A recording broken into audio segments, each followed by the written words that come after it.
ನಮಸ್ಕಾರ ಸ್ನೇಹಿತರೆ, ಮತ್ತೊಮ್ಮೆ ತಮ್ಮೆಲ್ಲರಿಗೂ ನಮ್ಮ ಯೂಟ್ಯೂಬ್ ಚಾನಲ್ಗೆ ಸ್ವಾಗತ. ಇವತ್ತಿನ ವಿಷಯದಲ್ಲಿ ಪಾನ್ ಕಾರ್ಡನ್ನು ನಾವು ಹೇಗೆ ಅಪ್ಡೇಟ್ ಮಾಡಬೇಕು ಅಂತಕ್ಕಂಥದ್ದನ್ನು ನೋಡೋಣ ಸ್ನೇಹಿತರೆ. ಅಂದರೆ ಪಾನ್ ಕಾರ್ಡ್ನಲ್ಲಿರ್ತಕ್ಕಂತಹ ಹೆಸರಾಗಿರ್ಬೋದು, ವಿಳಾಸ ಆಗಿರ್ಬೋದು ಅಥವಾ ಫೋಟೋವನ್ನು ಬದಲಾವಣೆ ಮಾಡುವುದನ್ನು ಹೇಗೆ ಮಾಡುವುದು, ಆನ್ಲೈನ್ ಮುಖಾಂತರವೇ ನಾವು ಕುಳಿತಲ್ಲಿಯೇ ನಾವು ಹೇಗೆ ಅಪ್ಡೇಟನ್ನು ಮಾಡಬೇಕು ಅಂತದ್ದನ್ನು ನೋಡೋಣ ಸ್ನೇಹಿತರೆ.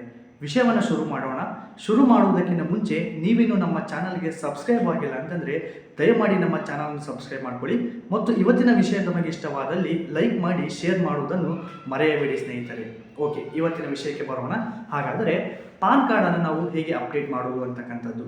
ಸೊ ಮೊದಲೆಲ್ಲ ನಾವು ಪಾನ್ ಕಾರ್ಡನ್ನು ಅಪ್ಡೇಟ್ ಮಾಡಬೇಕು ಅಂದರೆ ಅದಕ್ಕೆ ಸಂಬಂಧಪಟ್ಟಂತಹ ಸರ್ಕಾರಿ ಇಲಾಖೆಗಳಿಗೆ ಭೇಟಿಯನ್ನು ನೀಡಬೇಕಾಗಿತ್ತು ಅಥವಾ ಸಂಬಂಧಪಟ್ಟಂತಹ ವೆಬ್ಸೈಟ್ಗಳಿಗೆ ಹೋಗಿ ಅಲ್ಲಿ ನಾವು ಪಾನ್ ಕಾರ್ಡನ್ನು ಅಪ್ಡೇಟನ್ನು ಮಾಡಿಸಬೇಕಾಗಿತ್ತು.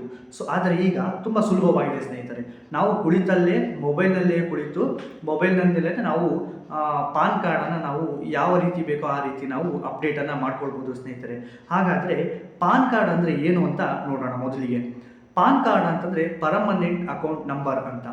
ಪರ್ಮನೆಂಟ್ ಅಕೌಂಟ್ ನಂಬರನ್ನು ನಾವು ಪಾನ್ ಕಾರ್ಡ್ ಅಂತ ಕರಿತೀವಿ ಸ್ನೇಹಿತರೆ. ಈ ಪಾನ್ ಕಾರ್ಡ್ ಅಂತಕ್ಕಂಥದ್ದು ಸಂಖ್ಯೆಗಳು ಮತ್ತು ಅಂಕಿಗಳನ್ನು ಒಳಗೊಂಡಿರ್ತಕ್ಕಂತಹ 10 ಅಂಕಿಗಳ ಸಂಖ್ಯೆಯಾಗಿದೆ ಸ್ನೇಹಿತರೆ. ಸೊ ಈ ಕಾರ್ಡನ್ನು ಆದಾಯ ಇಲಾಖೆ ತೆರಿಗೆ ನಮಗೆ ನೀಡಲಾಗುತ್ತದೆ ಸ್ನೇಹಿತರೆ. ಹಾಗಾದರೆ ಈ ಪಾನ್ ಕಾರ್ಡನ್ನು ಯಾವ ಕಾರಣಕ್ಕೆ ಉಪಯೋಗಿಸಲಾಗುತ್ತದೆ ಮತ್ತು ಎಲ್ಲಿ ಈ ಕಾರ್ಡು ಕಡ್ಡಾಯ ಅಂತಕ್ಕಂಥದ್ದನ್ನು ಮೊದಲಿಗೆ ನಾವು ತಿಳ್ಕೊಳ್ಳೋಣ ಸ್ನೇಹಿತರೆ. ಸೊ ಹಣಕಾಸಿನ ವ್ಯವಹಾರಗಳಲ್ಲಿ ಈ ಪಾನ್ ಕಾರ್ಡನ್ನು ಕಡ್ಡಾಯವಾಗಿ ಬಳಸಲಾಗುತ್ತದೆ ಅಥವಾ ಹಣಕಾಸಿನ ವ್ಯವಹಾರಗಳನ್ನು ಪತ್ತೆ ಹಚ್ಚಲು ಆ ಪಾನ್ ಕಾರ್ಡನ್ನು ಕಡ್ಡಾಯವಾಗಿ ಬಳಸಲಾಗುತ್ತದೆ ಸ್ನೇಹಿತರೆ. ಮತ್ತು ಆದಾಯದ ಬಗ್ಗೆ, ನಮ್ಮ ಆದಾಯದ ಬಗ್ಗೆ ಆದಾಯ ತೆರಿಗೆ ಇಲಾಖೆಗೆ ಮಾಹಿತಿಯನ್ನು ನೀಡಲು ಸಹ ಪಾನ್ ಕಾರ್ಡನ್ನು ನಾವು ಬಳಸಲಾಗುತ್ತದೆ. ಮತ್ತು ಬ್ಯಾಂಕಿಂಗ್ ವ್ಯವಹಾರಗಳಿಗೂ ಸಹ ಪಾನ್ ಕಾರ್ಡನ್ನು ಕಡ್ಡಾಯವಾಗಿ ಬಳಸಲಾಗುತ್ತದೆ. 50,000ಕ್ಕಿಂತ ಹೆಚ್ಚಿನ ಹಣವನ್ನು ನಾವು ಬ್ಯಾಂಕಿನಲ್ಲಿ ಠೇವಣಿ ಮಾಡಲಾಗಿರ್ಬೋದು ಅಥವಾ ಬ್ಯಾಂಕಿನಿಂದ ಹಿಂಪಡೆಯಲು ನಾವು ಈ ಪಾನ್ ಕಾರ್ಡನ್ನು ಕಡ್ಡಾಯವಾಗಿ ನಾವು ಬಳಸ್ತೇವೆ ಅಂತಕ್ಕಂಥದ್ದು. ಅಥವಾ ದೊಡ್ಡ ಮೊತ್ತದ ಆಸ್ತಿ ಅಥವಾ ಬೆಲೆ ಬಾಳುವಂತಹ ವಸ್ತುಗಳನ್ನು ನಾವು ಖರೀದಿ ಮಾಡಲು ಸಹ ಈ ಪಾನ್ ಕಾರ್ಡನ್ನು ನಾವು ಬಳಸ್ತೇವೆ ಸ್ನೇಹಿತರೆ. ಮತ್ತು ಷೇರು, ಮ್ಯೂಚುಯಲ್ ಫಂಡ್ಗಳು, ಬಾಂಡ್ಗಳು ಅಥವಾ ಡಿಮ್ಯಾಟ್ಗಳಂತಹ ಖಾತೆಗಳನ್ನು ತೆರೆಯಲು ಸಹ ಪಾನ್ ಕಾರ್ಡನ್ನು ಕಡ್ಡಾಯವಾಗಿ ಬಳಸಲಾಗುತ್ತದೆ ಸ್ನೇಹಿತರೆ. ಮತ್ತು ಬ್ಯಾಂಕ್ಗಳಲ್ಲಿ ಸಾಲವನ್ನು ತೆಗೆದುಕೊಳ್ಳಲಾಗಿರ್ಬೋದು ಅಥವಾ ಕ್ರೆಡಿಟ್ ಕಾರ್ಡ್ಗಳನ್ನು ಸಹ ನಾವು ಪಡೆಯಲು ಸಹ ಈ ಪಾನ್ ಕಾರ್ಡ್ಗಳನ್ನು ನಾವು ಕಡ್ಡಾಯವಾಗಿ ಬಳಸುತ್ತೇವೆ ಸ್ನೇಹಿತರೆ. ನಾವೇನಾದರೂ ಪಾನ್ ಕಾರ್ಡನ್ನು ಬಳಸದೆ ದೊಡ್ಡ ಮೊತ್ತದ ಹಣವನ್ನು ವ್ಯವಹಾರ ಮಾಡಿದ್ದಾಗಲಿ ಅಥವಾ ದೊಡ್ಡ ಮೊತ್ತದ ಆಸ್ತಿಗಳನ್ನು ನಾವು ತೆಗೆದುಕೊಂಡಿದ್ದಾಗಲೇ ಮಾಡಿದರೆ ಆದಾಯ ತೆರಿಗೆ ಇಲಾಖೆ ಅದಕ್ಕೆ ನಮಗೆ ದಂಡವನ್ನು ಸಹ ವಿಧಿಸಬಹುದು. ಹೀಗಾಗಿ ದೊಡ್ಡ ಮೊತ್ತದ ವ್ಯವಹಾರಗಳಲ್ಲಿ ಪಾನ್ ಕಾರ್ಡ್ ಅಂತಕ್ಕಂಥದ್ದು ಕಡ್ಡಾಯವಾಗಿದೆ. ಇಷ್ಟು ಮುಖ್ಯವಾಗಿರ್ತಕ್ಕಂಥ ಪಾನ್ ಕಾರ್ಡನ್ನು ನಾವು ಹೇಗೆ ಅಪ್ಡೇಟ್ ಮಾಡಬೇಕು, ನಾವು ಕುಳಿತಲ್ಲೇ ಮೊಬೈಲ್ನಲ್ಲಿ ಹೇಗೆ ಅಪ್ಡೇಟ್ ಮಾಡಬೇಕು ಅಂತಕ್ಕಂಥದ್ದನ್ನು ನಾವೀಗ ನೋಡ್ತಾ ಹೋಗೋಣ ಸ್ನೇಹಿತರೆ. ಮೊದಲಿಗೆ ಇದಕ್ಕಾಗಿ ನಾವು ಏನು ಮಾಡಬೇಕು ಅಂತಂದರೆ ನಮ್ಮ ಮೊಬೈಲ್ನಲ್ಲಿ ಗೂಗಲನ್ನು ಓಪನ್ ಮಾಡಿಕೊಂಡು NSDL ಅಂತ ಒಂದು ವೆಬ್ಸೈಟ್ ಸಿಗುತ್ತೆ. ಗೂಗಲ್ನಲ್ಲಿ NSDL ಅಂತ ನಾವು ಟೈಪ್ ಮಾಡಿದ್ರೆ ಅದರಲ್ಲಿ ನಮಗೆ ಫಾರಂ 49A ಅಂತಕ್ಕಂತಹ ಒಂದು ಫಾರಂ ಸಿಗುತ್ತೆ. ಅದನ್ನು ನಾವು ಮೊದಲಿಗೆ ಪ್ರಿಂಟನ್ನು ತೆಗೆದುಕೊಳ್ಳಬೇಕಾಗುತ್ತದೆ. ಪ್ರಿಂಟನ್ನು ತೆಗೆದುಕೊಂಡು ಆ ಫಾರಮನ್ನು ನಾವು ಅಲ್ಲಿ ಕೇಳಿರ್ತಕ್ಕಂತಹ ಮಾಹಿತಿಯನ್ನು ನಾವು ಮೊದಲಿಗೆ ಫಿಲಪ್ಪನ್ನು ಮಾಡಿಕೊಳ್ಬೇಕಾಗುತ್ತೆ ಸ್ನೇಹಿತರೆ. ಫಿಲಪ್ಪನ್ನು ಮಾಡಿಕೊಂಡ ನಂತರದಲ್ಲಿ ಗುರುತಿನ ಪುರಾವೆಗಾಗಿ, ಅಂದರೆ ನೀವು ಯಾವ ವ್ಯಕ್ತಿ ಅಪ್ಡೇಟನ್ನು ಮಾಡಬೇಕು ಅಂತ ಬಯಸಿರ್ತಾರೋ, ಯಾವ ಪಾನ್ ಕಾರ್ಡಿನ ವ್ಯಕ್ತಿ ಅಪ್ಡೇಟನ್ನು ಮಾಡಬೇಕು ಅಂತ ಬಯಸಿರ್ತಾರೋ ಆ ವ್ಯಕ್ತಿಯ ಗುರುತಿನ ಪುರಾವೆಗಾಗಿ ಆಧಾರ್ ಕಾರ್ಡ್ ಆಗಿರ್ಬೋದು, ಪಾಸ್ಪೋರ್ಟ್ ಆಗಿರ್ಬೋದು, ಎಲೆಕ್ಷನ್ ID ಕಾರ್ಡು ಅಥವಾ ಮುಂತಾದಂತಹ ದಾಖಲೆಗಳನ್ನು ಅಲ್ಲಿ ನಾವು ನೀಡಬೇಕಾಗುತ್ತದೆ ಸ್ನೇಹಿತರೆ.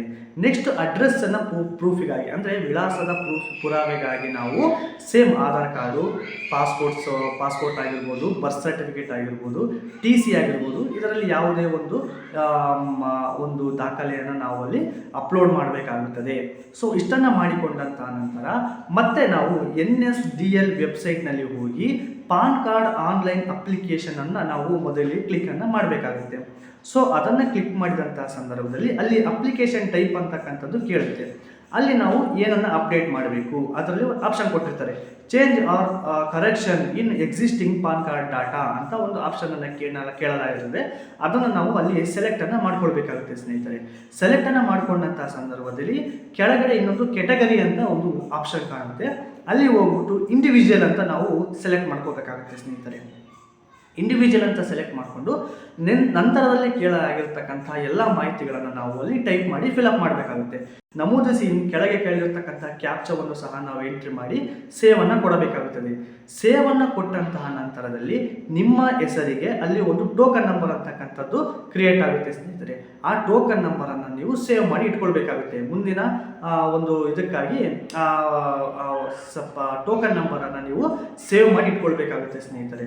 ನೆಕ್ಸ್ಟ್ ಕಾಣ್ತಿರ್ತಕ್ಕಂಥ ಕಂಟಿನ್ಯೂ ಅಂತಕ್ಕಂಥ ಬಟನನ್ನು ನಾವು ಕ್ಲಿಕ್ ಮಾಡಬೇಕಾಗುತ್ತೆ. ಕ್ಲಿಕ್ಕನ್ನು ಮಾಡಿದಂಥ ಸಂದರ್ಭದಲ್ಲಿ ಅಲ್ಲಿ ನಿಮಗೆ ಕೇಳಲಾಗುತ್ತೆ, ನೀವು ಅಡ್ರೆಸ್ಸನ್ನು ಚೇಂಜ್ ಮಾಡಬೇಕು, ಫೋಟೋವನ್ನು ಚೇಂಜ್ ಮಾಡಬೇಕು, ಅಥವಾ ಡೇಟ್ ಆಫ್ ಬರ್ತು ನಿಮಗೇನು ಬೇಕೋ, ನೀವು ಯಾವುದನ್ನು ಬದಲಾವಣೆ ಮಾಡಲು ನೀವು ಬಯಸುತ್ತೀರೋ ಅಲ್ಲಿ ಬದಲಾವಣೆ ಮಾಡಲಿಕ್ಕೆ ನಿಮಗೆ ನೆಕ್ಸ್ಟು ಅಲ್ಲಿ ಅವಕಾಶವನ್ನು ನೀಡಲಾಗಿರುತ್ತದೆ. ಅಲ್ಲಿ ನೀವು ಬೇಕಾಗಿರ್ತಕ್ಕಂತಹ ಮಾಹಿತಿಯನ್ನು ನೀವು ಬದಲಾವಣೆಗೆ ಸಲ್ಲಿಸಬಹುದು ಸ್ನೇಹಿತರೆ. ಅಲ್ಲಿ ನೀವು ಟೈಪ್ ಮಾಡಿದಂತಹ ಸಂದರ್ಭದಲ್ಲಿ ಕೊನೆಗೆ ನಿಮಗೆ ಏನು ಮಾಡಲಾಗುತ್ತದೆ ಅಂತಂದರೆ, ಬದಲಾವಣೆಯನ್ನು ಮಾಡಿದ್ದಕ್ಕಾಗಿ ನಿಮಗೆ ಒಂದಿಷ್ಟು ಮೊತ್ತವನ್ನು ಅಲ್ಲಿ ನೀವು ಕಟ್ಟಬೇಕಾಗುತ್ತದೆ ಸ್ನೇಹಿತರೆ. ಅದಕ್ಕಾಗಿ ಕೇವಲ ನೀವು 107 ರೂಪಾಯಿಗಳನ್ನು ನಾವು ಪಾವತಿ ಮಾಡಬೇಕಾಗುತ್ತದೆ. ನೀವು ಫೋನ್ಪೇ ಮುಖಾಂತರ UPI ಮುಖಾಂತರ ಸಹ ಆ ಅಮೌಂಟನ್ನು ನೀವು ಪೇನ ಮಾಡ್ಬೋದು ಸ್ನೇಹಿತರೆ. ನಿಮ್ಮ ಅಮೌಂಟು ಪೇ ಆಗಿ ಸಕ್ಸಸ್ಫುಲ್ ಆದ ನಂತರ ನಿಮ್ಮ ಪ್ರೊಸೆಸಿಂಗು ಸ್ಟಾರ್ಟ್ ಆಗುತ್ತೆ ಸ್ನೇಹಿತರೆ. ಸ್ಟಾರ್ಟ್ ಆದಂತಹ ಕೆಲವು ದಿನಗಳ ನಂತರ ನೀವು ಆಧಾರ್ ಕಾರ್ಡ್ನಲ್ಲಿ ಕೊಟ್ಟಿರ್ತಕ್ಕಂಥ ವಿಳಾಸದ ಅಡ್ರೆಸ್ಸಿಗೆ, ಮನೆ ಬಾಗಿಲಿಗೆ ನಿಮ್ಮ ಅಪ್ಡೇಟ್ ಆಗಿರ್ತಕ್ಕಂಥ ಪಾನ್ ಕಾರ್ಡ್ ಅಂತಕ್ಕಂಥದ್ದು ಮನೆ ಬಾಗಿಲಿಗೆ ಪೋಸ್ಟ್ನಲ್ಲಿ ಬರುತ್ತದೆ.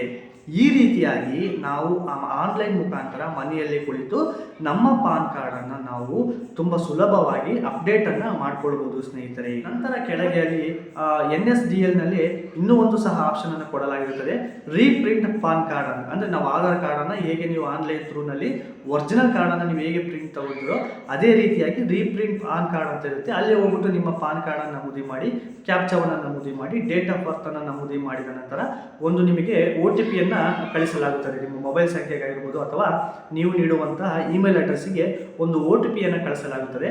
ಆ OTPಯನ್ನು ನೀವು ನಮೂದಿ ಮಾಡಿದರೆ ಅಲ್ಲಿ ನಿಮಗೆ ನಿಮ್ಮ ಪಾನ್ ಕಾರ್ಡ್ ಅಂತಕ್ಕಂಥದ್ದು ಡೌನ್ಲೋಡ್ ಆಗುತ್ತೆ. ಡೌನ್ಲೋಡ್ ಮಾಡಿರತಕ್ಕಂಥ ಪಾನ್ ಕಾರ್ಡನ್ನು ನೀವು ಈಸಿಯಾಗಿ ಪ್ರಿಂಟನ್ನು ಸಹ ತೆಗೆದುಕೊಳ್ಳಬಹುದು ಸ್ನೇಹಿತರೆ. ಗೊತ್ತಾಯ್ತಲ್ಲ, ಪಾನ್ ಕಾರ್ಡನ್ನು ಎಷ್ಟು ಈಸಿಯಾಗಿ ನಾವೀಗ ಅಪ್ಡೇಟ್ ಮಾಡಬಹುದು ಅಂತ.